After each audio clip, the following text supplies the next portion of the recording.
Pozdrav svima, moje ime je Igor. U današnjoj epizodi govorit ću o frequency separation tehnici.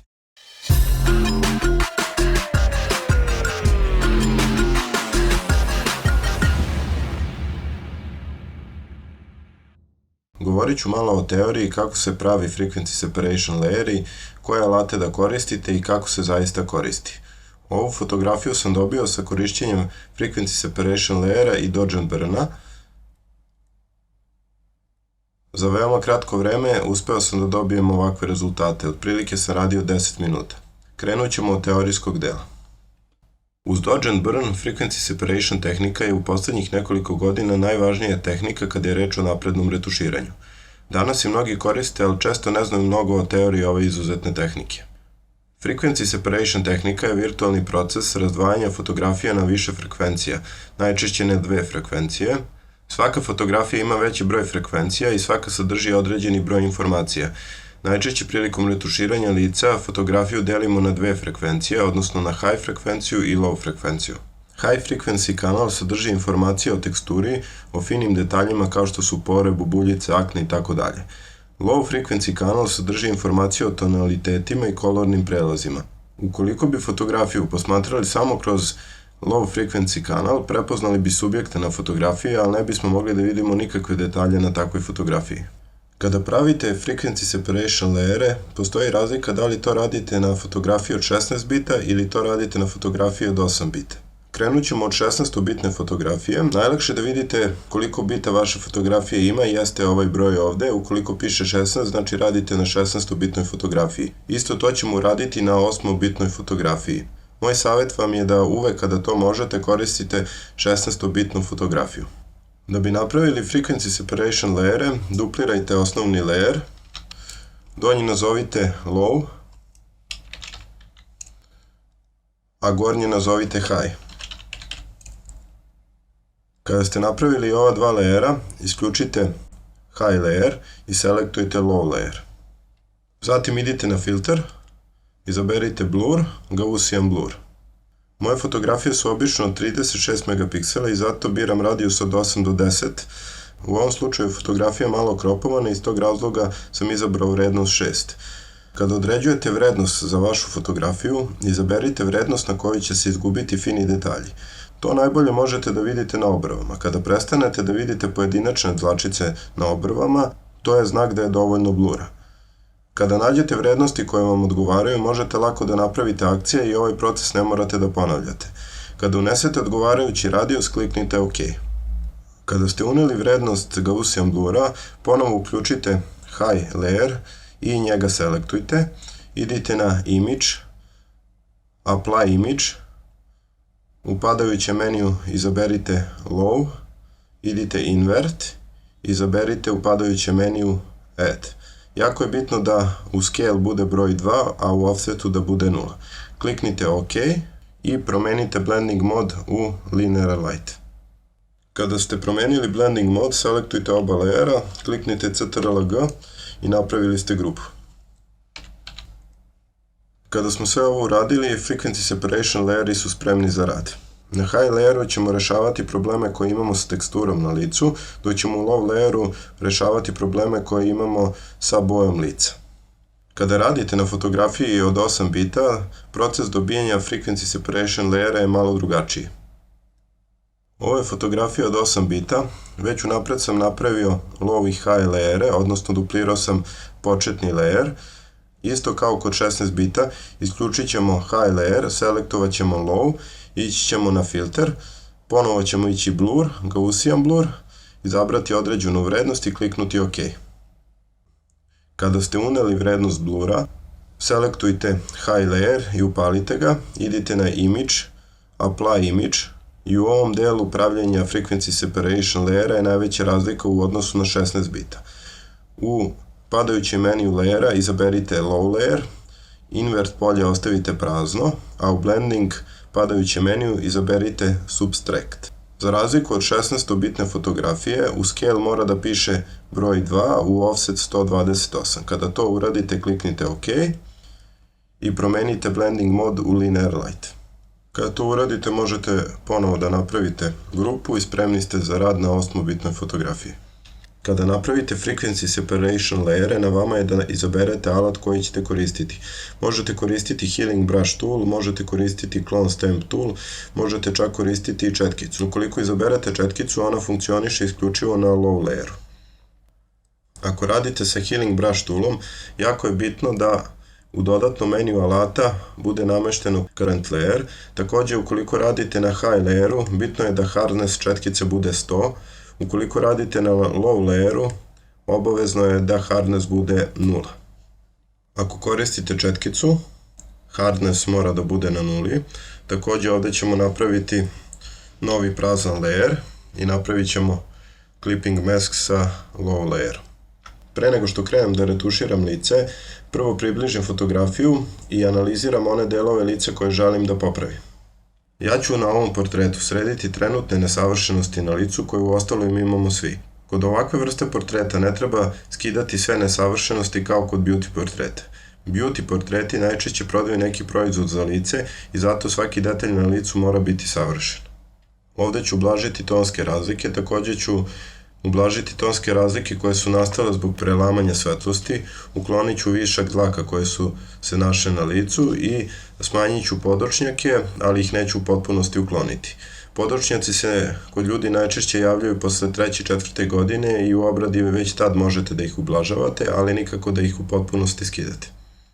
Kada radim frequency separation, najčešće radim sa healing brush toolom. Healing brush tool mi daje najveću kontrolu, ali naravno koristim u povremenim situacijama i četkicu. Kada izaberete četkicu, izaberite ovaj layer koji smo već ranije napravili i napravili clipping mask. U ovom slučaju radimo na ovom layeru iz prostog razloga zato što želimo da ukoliko napravimo neku grešku možemo slobodno da ga obrišemo, a da ne moramo da pravimo frequency separation iz početka.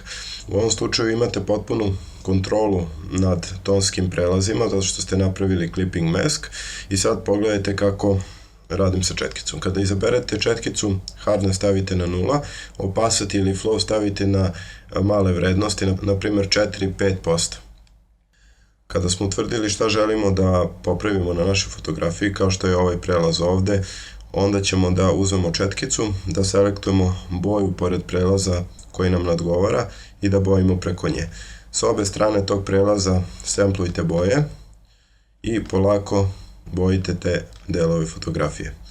Vodite računa kada bojite da vam četkica ne bude veća od prelaza koji rešavate i stalno samplujte novu boju. Zato što ako samplujete na primjer ovu boju i dođete do ovde da bojite, napravit ćete veliki problem. Iz tog razloga morate stalno da samplujete sa obe strane prelaza da bi taj prelaz što realniji i bio.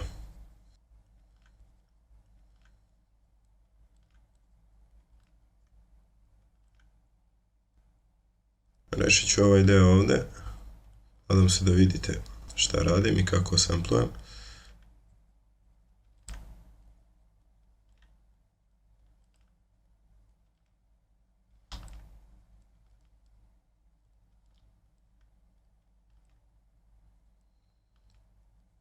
Malo ću ublažiti i podočnjake. Vidite da povremeno samplujem s obe strane i da samplujem jako često.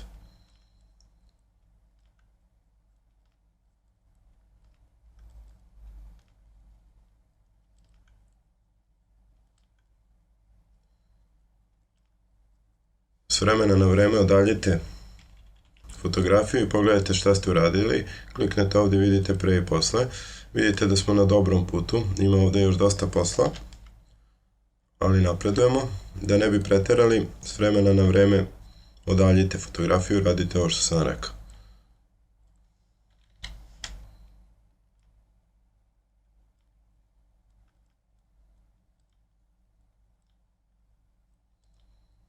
Jako je bitno da radite na malom opacity, već sam rekao. Brže ćete to uraditi, na primjer ako stavite opacity 15%, ali nećete imati kontrolu. I promene se jako brzo primećuju. Vodite računa o tome. Sad ću da izaberem healing brush četkicu, healing brush tool, izvinjavam se. Kada radite s njim, bitno je da bude nameštena current layer. Izaberite low, zato što i dalje radimo na tonskim razlikama. I kada radite na low layeru, hardness mora da bude 0. Izaberite delove koje želite da popravite i isto kao s četkicom često semplujte pored problema koje imate. Zašto koristim Healing Brush četkicu? Koristim iz prostog razloga zato što mi daje veću kontrolu nego što mi daje, na primjer, Cloning Stamp Tool i jednostavno navikao sam da radim sa tim. Da bi je dobro koristili morate da naučite kako i zašto ona funkcioniše, a o tome ću više pričati u sledećoj epizodi alatima u Photoshopu.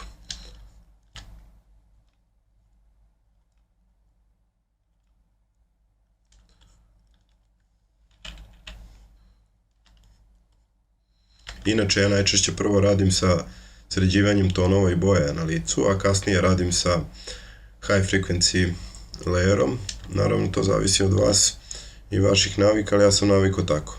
Sada kad smo rešili navodno ove tonske razlike, naravno nismo ih sve rešili, ali zbog dužine videa neću mnogo detaljisati.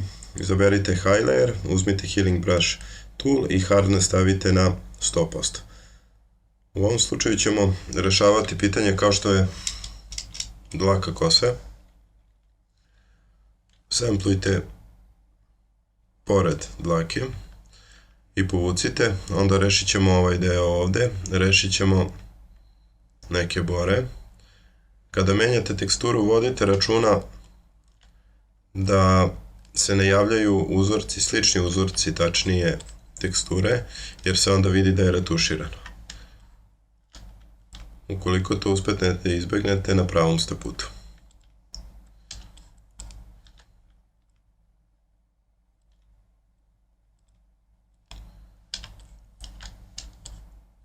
Ako smatram da želim još da sredim neke delove sa bojama, mogu prosto da kliknem na ovaj layer, ponovo da izaberem četkicu i da nastavim da sređujem te delove. Kao što sam već rekao na početku, ovu fotografiju finalnu radio sam 10 minuta i koristio sam Frequency Separation i Dodge and Burn tehniku. Smatram da jedno bez drugoga ne može i da se te dve tehnike dopunjavaju.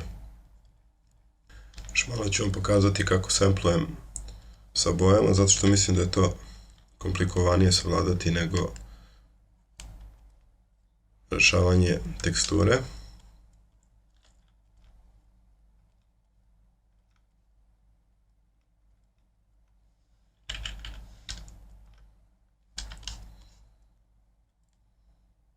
Evo me posle nekoliko minuta rada na ovoj fotografiji. Nisam snimao celokupan rad zato što bi mi trebalo jedno 5 minuta da obradim ovo sve. Smatram da bi bilo poprilično dosadno da gledate kako retuširam svaku ovu sitnicu koju sam uradio. U narednom periodu uradit ću neki brzi video da ćete moći da vidite kako retuširam od početka do kraja, ali neću pričati o ovim teoretskim delovima.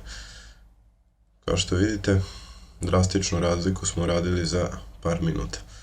Mnogi me pitaju zašto pravim frequency separation layere, kad slično dobijamo i sa običnim layerima. Ukoliko koristite Healing Brush tool, mnogi misle da ćete dobiti slične ili iste rezultate kao sa frequency separationom, ali odgovor je jednostavan. Kada napravite frequency separation layere, imate mnogo više kontrole. Ako, na primjer, na high layeru izaberemo Clone Step tool i izaberemo ovu teksturu kose, kad povučemo ovde vidite da smo samo prebacili teksturu, a da su boje, odnosno tonske vrednosti na pozadini ostale iste. Ista je situacija ako izaberete low frequency separation, samo što u ovom slučaju biramo boju i povučemo preko teksture, vidjet ćete da je tekstura ostala, a da smo preneli samo tonske vrednosti. Što se tiče rezultata s ovom tehnikom, naravno bit će vam potrebno malo vežbe, ali vam obećavam da ćete uz malo vežbe i treninga dobijati mnogo bolje rezultate. Na kraju epizode da sumiram, ova tehnika koristi se za skidanje trajnih ili privremenih nedostataka na licu. U zavisnosti od vrste fotografije dozirajte koliko ćete koristiti ovu tehniku. Uvek ovu tehniku koristite kao dodatak Dodge and Burn tehnici. Ja najčešće radim 30% sa Frequency Separation tehnikom, dok 70% radim sa Dodge and Burn tehnikom. Bez obzira koji alat koristite za ovu tehniku, dobro ga naučite, a ja ću se truditi da vam u tome i pomognem. Ako volite moje tutoriale, prijavite se na moj kanal. Pridružite se Pro Flash Studio zajednici i tamo mi možete postaviti dodatna pitanja. Više informacija možete naći u opisu videa. Do sledećeg gledanja, pozdrav!